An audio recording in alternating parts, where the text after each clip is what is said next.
So today we're going to talk about restorers versus refinishers. And a lot of people don't realize what all goes into restoration versus just refinishing. So there's a lot of companies, a lot of people that know how to take the finish off of a piece and then, restain it and re-lacquer it or put another finish on it. But there is a lot more that goes into restoring an old piece. So you can see this is a very old piece from the 1800s, and it had quite a bit of water damage. It still does. Right now we're in about the halfway point of the restoration. So what we've done so far is the carpentry and rebuild segment of what we're going to do to it.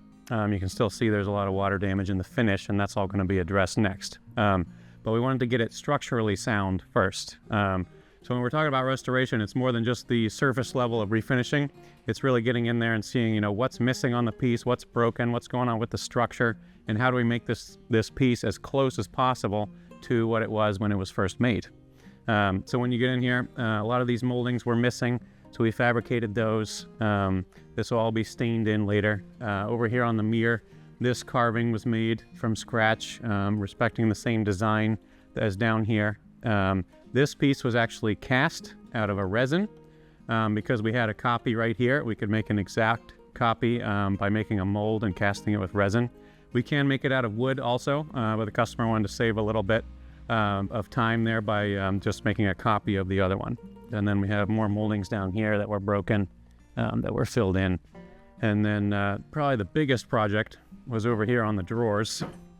And this is when you really get deep into the piece, you start to realize how bad it can be sometimes. But these drawers were not only very old and rotten, but they'd been used so much that the bottom section of the wood was just eaten away. It was just rubbed back and forth on its guides so many times that it wore away the bottom inch or so. So when you pulled the drawer out, it was too small for the space, and it tilted down and had all kinds of problems because it just wasn't shaped right. So what we did was we cut a clean edge there and patched new wood into that spot, so we have a nice smooth even surface to run on the guides, so it comes out nice and straight now, works on its guides really well. And we put a new back on the drawer so that it would be a solid box again, because these joints were all breaking down and it just wasn't structurally solid anymore. So those are kind of the details that you get into when you're doing a full restoration. You can see in here too, we also replaced the support guides in there for the drawer to run on. And then I can pull out this other drawer.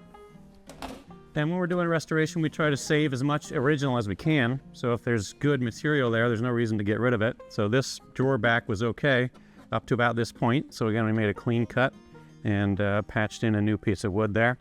And of course, the new wood is all going to get stained, sanded and stained so that it matches the old. So it looks like a true restoration. Anybody with an eye can tell it's been patched, but it's been patched with techniques and materials and quality of what a craftsman would have done in the 1800s when this piece was made. So kind of a true restoration there.